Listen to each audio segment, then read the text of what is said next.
एक बार फिर से प्रभु यीशु मसीह के मधुर नाम में आप सभी का स्वागत है। और थोड़ा सा आज साउंड की प्रॉब्लम हो रही है। पिछले हफ्ते भी थोड़ी सी प्रॉब्लम हुई थी, आज भी थोड़ी सी प्रॉब्लम है, लेकिन कोशिश करेंगे कि कोई डिस्टर्बेंस ना हो और आप जो परमेश्वर का वचन है उसको आप अच्छे से सुन सके, सीख सकें और अपने जीवन में ला सकें। अगर आप पहली बार हमारे साथ जुड़ रहे हैं तो आपको पता होगा कि 2 हफ्ते पहले मैंने एक सीरीज शुरू करी थी और उस सीरीज को मैंने टाइटल दिया था द चर्च।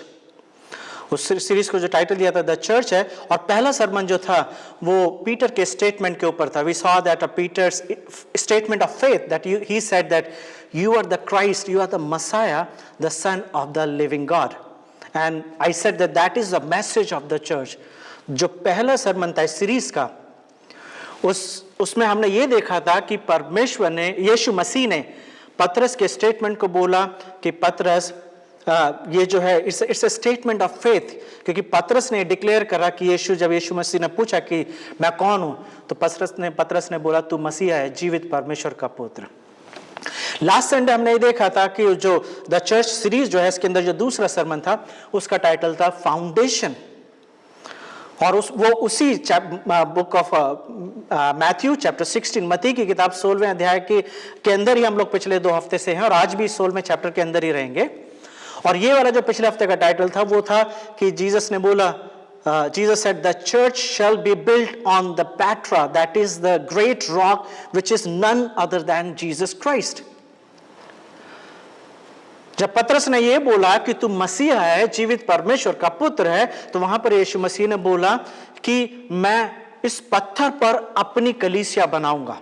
और फिर पिछले हफ्ते में ये देख रहे थे कि वो पत्थर क्या है, what is that rock, what is that stone. It is not the Peter, it is not anybody else.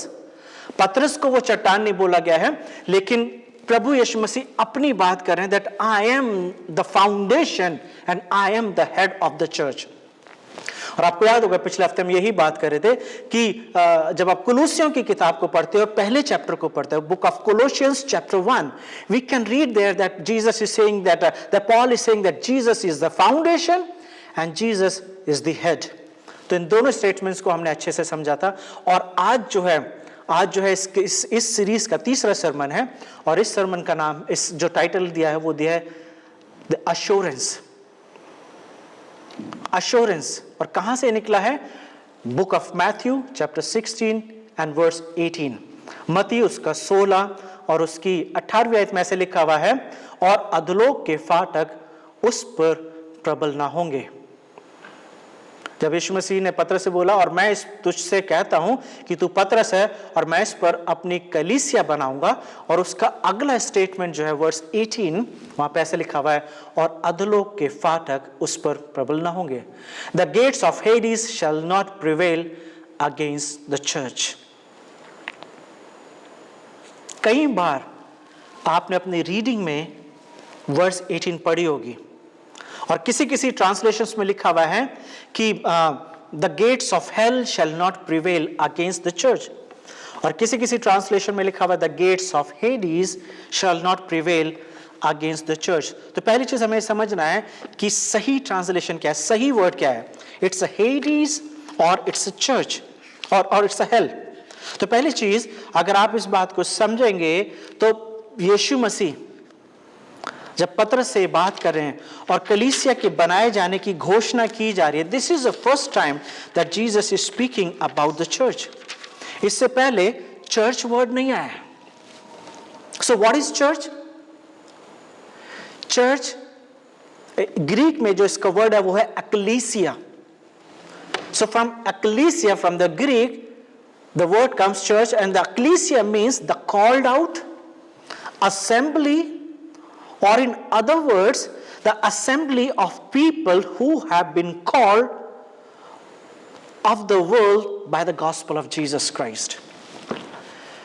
बुलाए हुए लोग, चुने हुए लोग, या ऐसे लोगों का समूह या ऐसे लोगों का झुंड जो सुसमाचार के द्वारा इस संसार से अलग किए गए हैं, उनको अक्लीसिया या कलीसिया बोला जाता है। और लास्ट वीक भी मैंने इस चीज को बताया था। Once again I am saying this so that we will understand the word church. Church is not a building. Church is the people of God.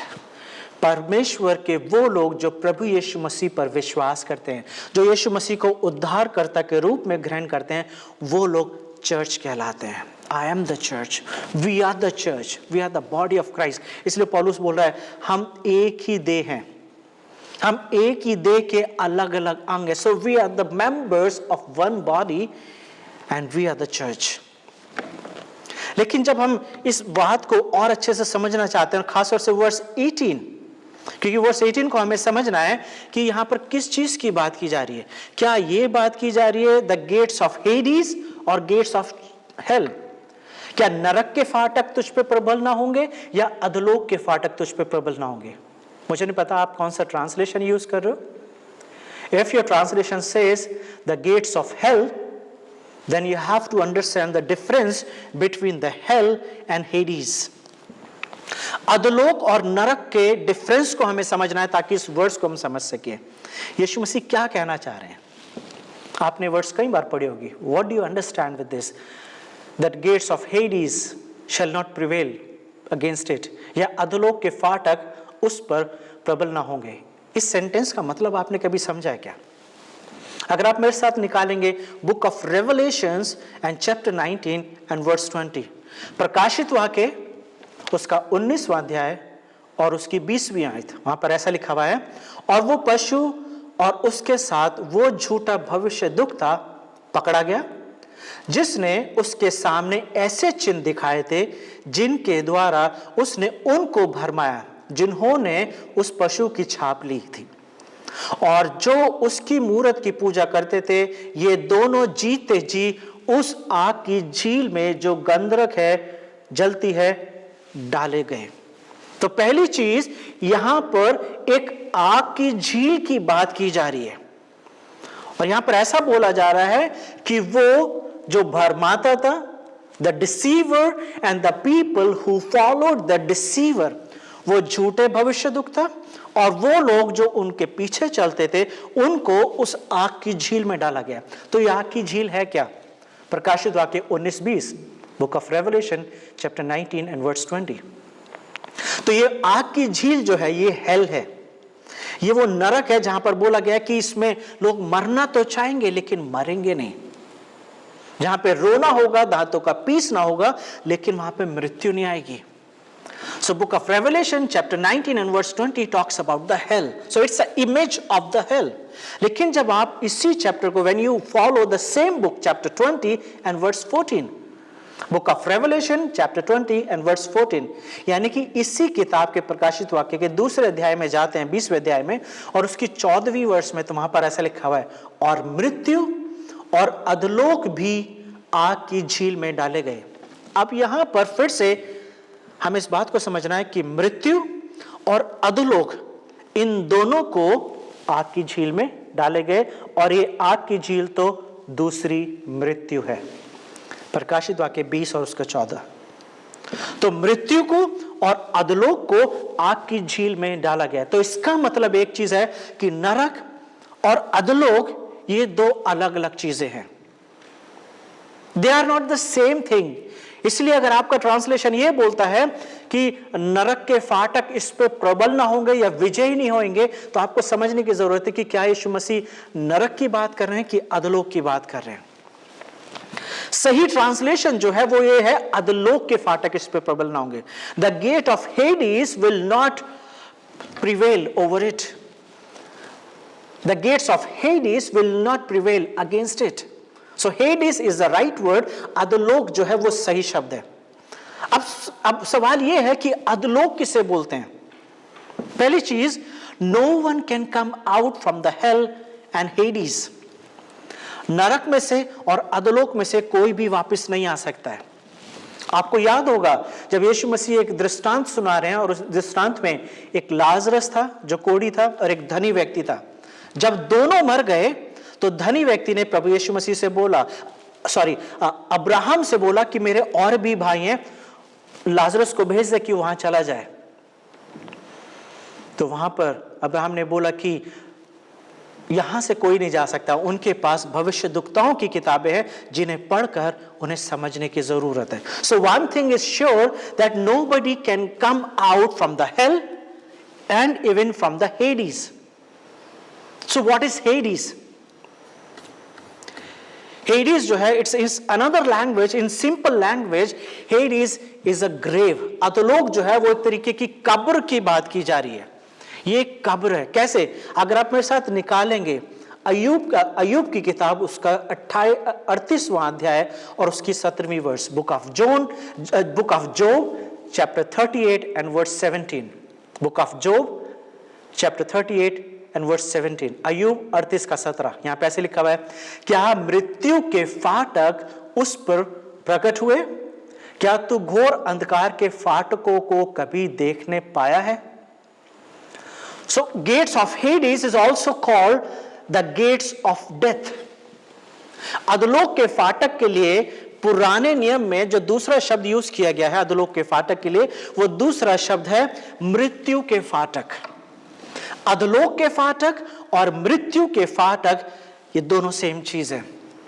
आपको पता है कि पुराना नियम जो है वो हिब्रूज में लिखा हुआ है, इब्रानी में लिखा गया है, तो वहां पे इंग्लिश में जो शब्द आया वो आया शियोल।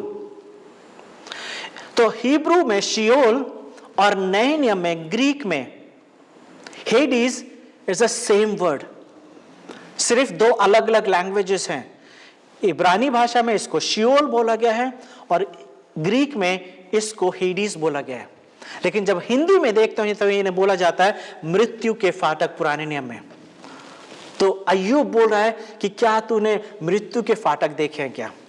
और अगर भजन संहिता उसका 9 और उसके 13 देखेंगे, साम 9 एंड वर्स 13, तो वहां पर ऐसा लिखा हुआ है, हे यहोवा मुझ पर अनुग्रह कर, तू जो मुझे मृत्यु के फाटकों के पास से उठाता है, मेरे दुख को देख जो मेरे बैरी हुए हैं। तो यहां पर साम लिखने वाला इस बात को बोलता है कि तू जो मुझे मृत्यु के फाटक के पास से उठाता है, मतलब कि मैं अभी मृत्यु के अंदर गया नहीं हूं। सो व्हाट इज हेडीज?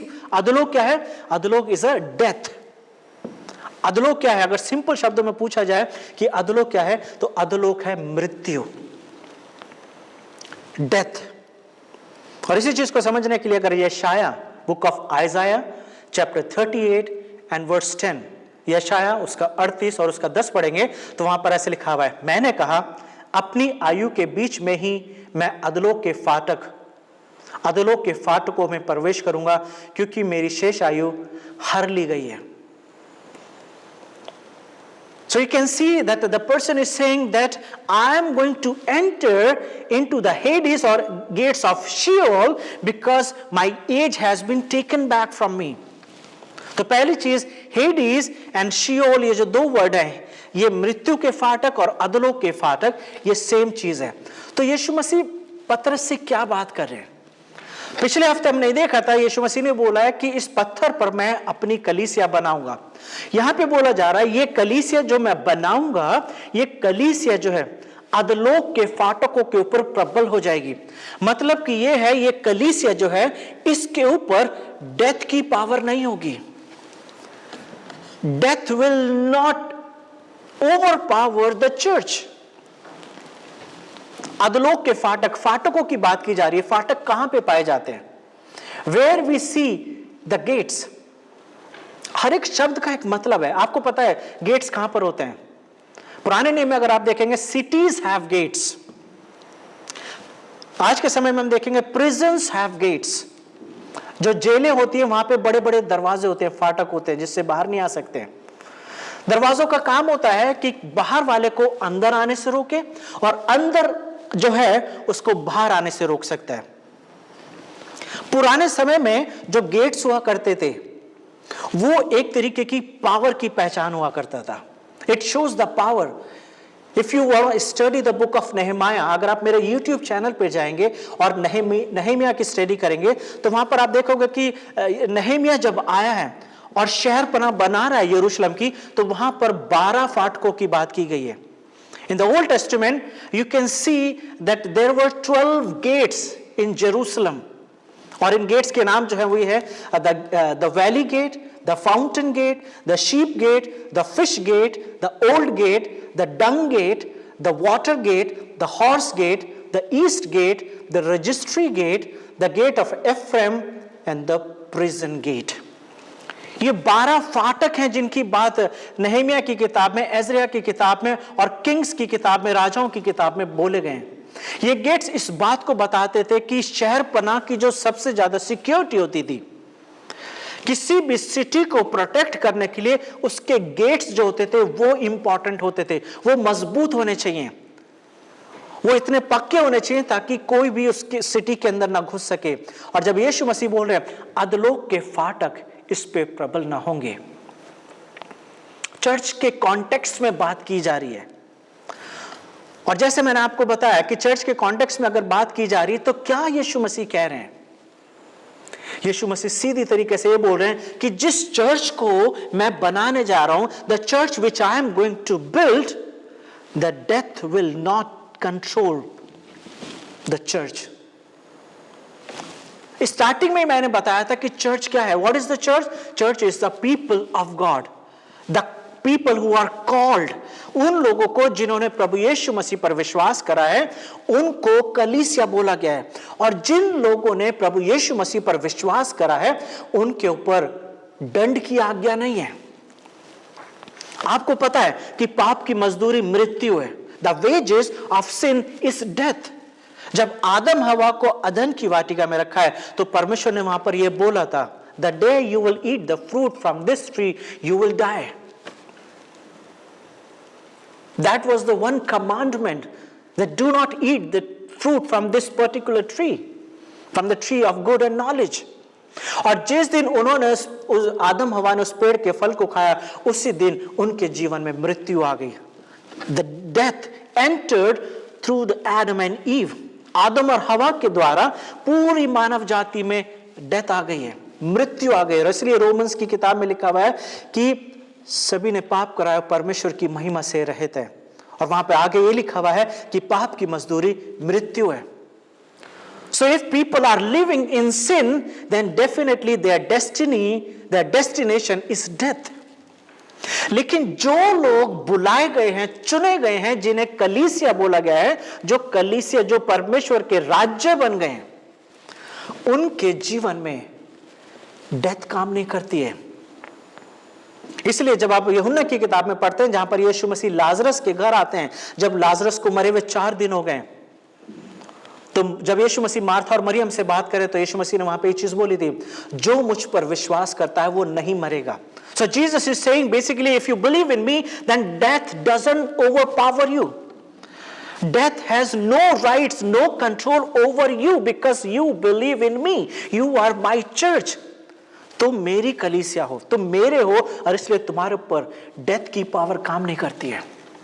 और उसके आगे के स्टेटमेंट में यीशु मसीह ने बोला कि यदि तुम मर जाओगे तो भी जियोगे। If you will die you will live.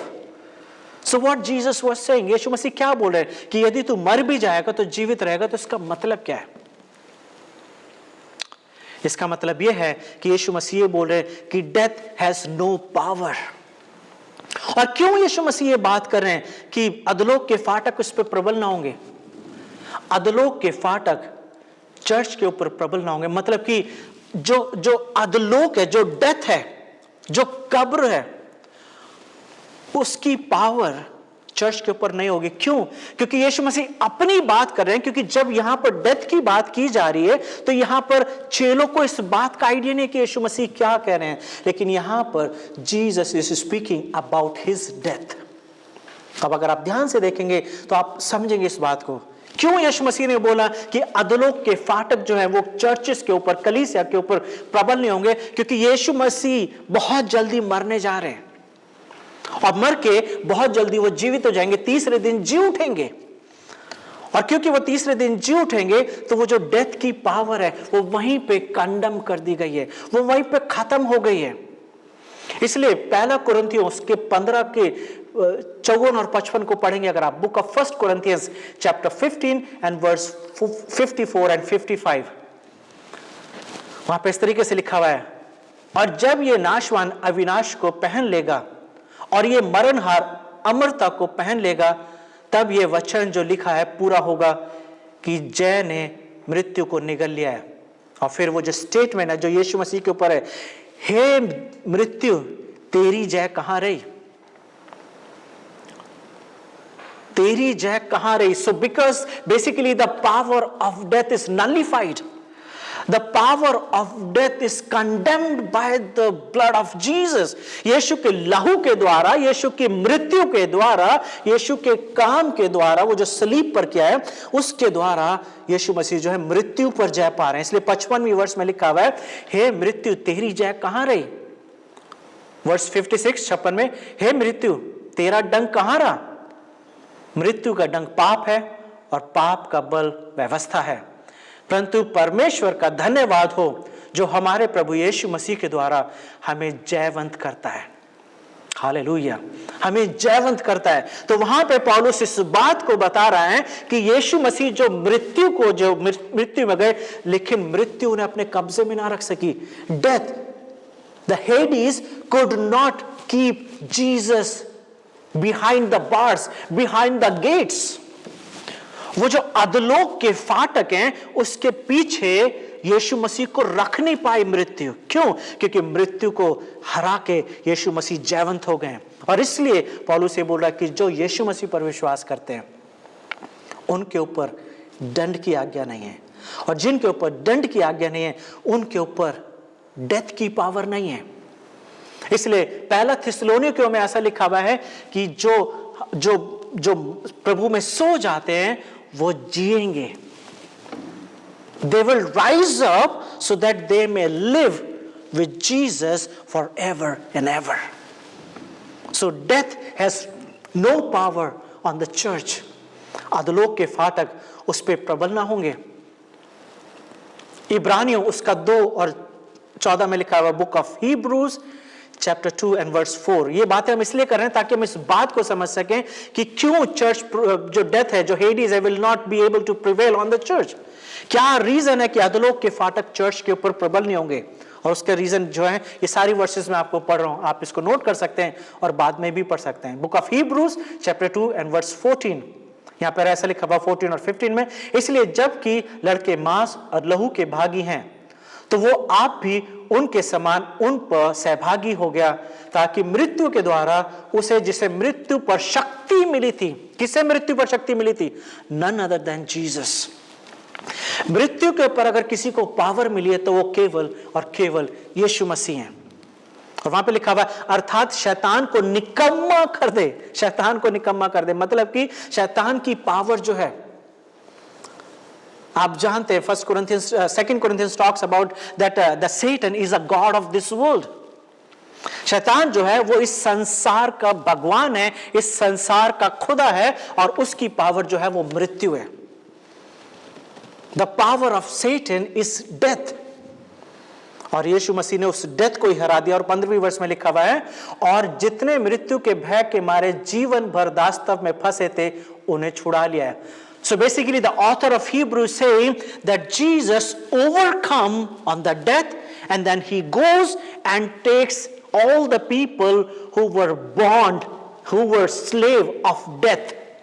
जितने लोग मृत्यु की दास्तव में थे, पाप की गुलामी में थे, मौत की गुलामी में थे, यीशु मसीह ने उन्हें छुड़ा दिया है, ताकि वो वचन पूरा हो जो यीशु मसीह ने मत्ती उसके 16 के 18 में बोला है कि अधोलोक के फाटक उस पर प्रबल ना होंगे। अगर आप रोमियो उसका 6 और 9 देखेंगे, book of Romans chapter 6 and verse 9, तो वहां पर ऐसे लिखा हुआ है, क्योंकि ये जानते हैं कि मसीह मरे हुए में से जी उठकर फिर मरने का नहीं, उस पर फिर मृत्यु की प्रभुता नहीं होगी। यीशु मसीह एक बार मरे और उसके बाद जी उठे, और अगर हमने यीशु की मृत्यु में सहभागी हो गए तो इसका मतलब ये, the death has no power on the believers, the death has no power on you and on me, but for us death is a gateway to enter into the glory of God. मृत्यु हमारे लिए सिर्फ एक फाटक है, मृत्यु हमारे लिए सिर्फ एक दरवाजा है जिसके द्वारा हम परमेश्वर की महिमा में, प्रभु यीशु मसीह की असीम महिमा में, उस महिमा में जो हमेशा हमेशा युगान युगान तक रहने वाली है, उसमें हम प्रवेश करते हैं। प्रकाशित वाक्य उसका 1 और 18, book of Revelation chapter 1 and verse 8, वहां पर ऐसे लिखा हुआ है, प्रभु परमेश्वर वो जो है और जो था और जो आने वाला है और जो सर्वशक्तिमान है, ये कहता है कि मैं ही अल्फा और ओमेगा हूं। So I am the beginning and I am the end. So there is no death for the believers, there is no death. और ये वो रीजन है कि यीशु मसीह जो है वो मत्ती 16 के 18 में बोल रहे हैं। हो सकता है कि उस वक्त पतरस को या चेलों को ये बात समझ में नहीं आई होगी कि अधोलोक के फाटक तुम पर प्रबल ना होंगे। अधोलोक के फाटक, the gates of Hades will not prevail against the church. But when they saw the resurrected Jesus, जब उन्होंने जीवित प्रभु यीशु मसीह को जो मुर्दों में से जी उठा था जब देख लिया, तब उनके सामने डेथ की डर नहीं थी। They were not fearful. They were no more behind the gates. They were not behind the empty rooms. They were not hiding when they saw the resurrected Jesus. लेकिन प्रकाशित वाक्य की किताब ऐसा बताती है, बुक ऑफ एक्ट्स, प्रेरितों के काम की किताब इस बात को बताती है कि जब उन्होंने जीवित प्रभु यीशु मसीह को देख लिया तो उनके अंदर से मृत्यु का डर निकल गया। The fear of death was no more in disciples. और इसलिए पहला फर्स्ट लेटर ऑफ जॉन जब हम पढ़ते हैं, यूहन्ना का पहली पत्री, तो वहां पे लिखा हुआ है, ऐसा हो नहीं सकता कि जिसको हमने देखा है, जिसको हमने छुआ है, जिसको हमने सुना है, उसके बारे में ना बात करें। जब चेलों को मारा जा रहा था, पीटा जा रहा था प्रेरितों के काम की किताब में, तो वहां पर उन्होंने यही बोला था कि ऐसा हो नहीं सकता कि हम उसके बारे में बात ना करें जिस प्रभु यीशु को, जिस जीवित प्रभु यीशु मसीह को हमने अपनी आंखों से देख लिया। And that is called the gates of Hades will not prevail on the church. The fear of death is no more, and that is the assurance. ये एक अश्योरेंस है, ये यीशु मसीह का एक वायदा है, अश्योरेंस है, ये कंफर्मेशन है कि हम जो बिलीवर्स हैं, हमें इस बात को याद रखने की जरूरत है। वो स्टेटमेंट जो यीशु मसीह ने मार्था से बोला, मरियम से बोला कि जो मुझ पर विश्वास करते हैं वो नहीं मरेंगे। This is what Jesus said to Peter in Matthew 16 and verse 18. It's the same statement that Jesus said to the Mary and Martha in John 11. जो मुझ पर विश्वास करते हैं वो नहीं मरेंगे, और मर भी गए तो जीवित रहेंगे। Nothing can separate us from the love of God. Nothing, even death cannot separate us. तो यीशु मसीह ये बोल रहे हैं, the church will never fail. मसीह की कलीसिया जो है वो कभी फेल नहीं होगी, कभी हारेगी नहीं। आपको पता है, from generation to generation, Romans में जब रोम में कलीसियाओं की स्थापना हो रही है, जब यरूशलेम में कलीसिया की स्थापना हो रही है, जब यहूदिया में कलीसिया की स्थापना हो रही है, तो सताव डे 1 से आ रहा है। The disciples were killed. कोई भी चेला जो है अपनी मृत्यु नहीं मरा है। Everybody was killed. Even the church have gone through with the severe persecution under the Romans, then from the Catholic system, and from different people, from different group of people. जब से कलीसिया की शुरुआत हुई है, मृत्यु लगातार कलीसिया के ऊपर रही है, लेकिन कभी भी मृत्यु ने कलीसिया को खत्म नहीं कर दिया है। चेलों को जिंदा मारा गया है। बुक ऑफ एक्ट्स में हम पढ़ते हैं चेलों की मृत्यु के बारे में, याकूब की मृत्यु लिखी हुई है कि कैसे उसे तलवार से मारा गया था। बाकी चेलों के बारे में आप पढ़ सकते हैं। आप अर्ली चर्च की जब आप स्टडी करेंगे, चर्च हिस्ट्री की आप स्टडी करेंगे, तो वहां पर आप देखेंगे कि बिलीवर्स को जिंदा जला दिया जाता था। They were thrown in front of the lions, शेरों के सामने फेंक दिया जाता था। लेकिन चर्च कभी भी खत्म नहीं हुआ है। Still the church is standing tall, still standing, because church is standing on the foundation And that foundation is none other than Jesus Christ. आज भी बहुत सारी कंट्रीज में कलीसियाओं को सताया जा रहा है। इंडिया में, पाकिस्तान में, इंडिया की अगर बात करें तो बहुत कुछ चल रहा है, बहुत सताव चल रहा है। मणिपुर के अंदर, मिजोरम के अंदर और नॉर्थ ईस्ट के बहुत सारे राज्यों के अंदर लोग घुस रहे हैं, and they are burning churches, they are killing people and the disciple and the believers, जो यीशु मसीह के जो लोग हैं, विश्वासी लोग हैं, उन्हें मारा पीटा जा रहा है। लेकिन मैं उन्हें भी ये बताना चाहता हूं कि ये जो वायदा, that is the assurance of Jesus that the gates of Hades will never prevail on the church. This is the definite statement. Yeshu Masih का वायदा है कि डेथ जो है उसकी पावर चर्च के ऊपर नहीं होगी। But still we know there are watch dogs, there are dogs, they are going into the churches and they are killing, they are bringing problems in the churches.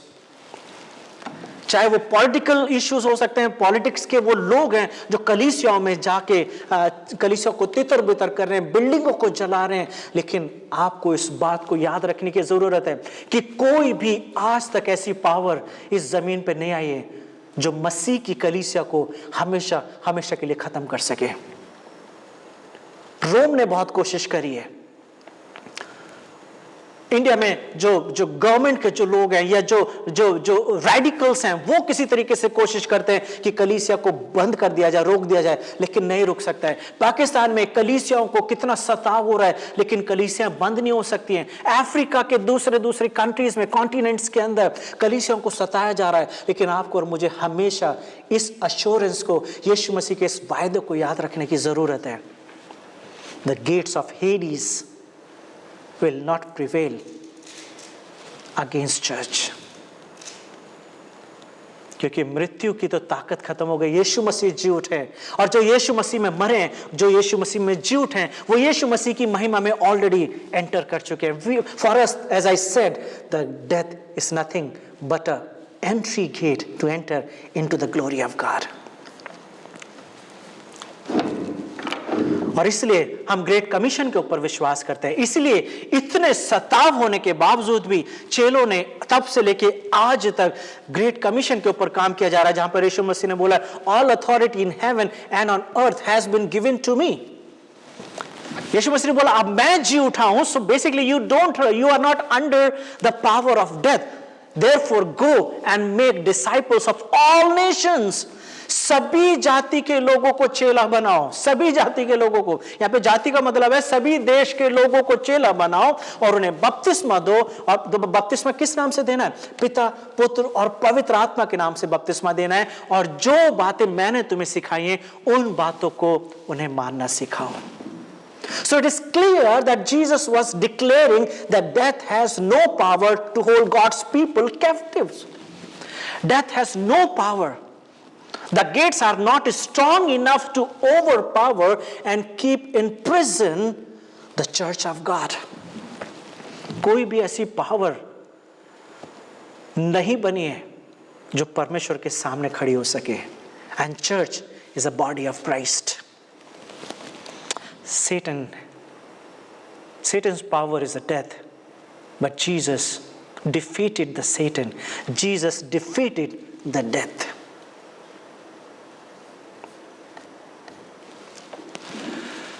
तो क्या आप और मैं ले सकते हैं मत्ती 16 के 18 से व्हाट वी कैन लर्न?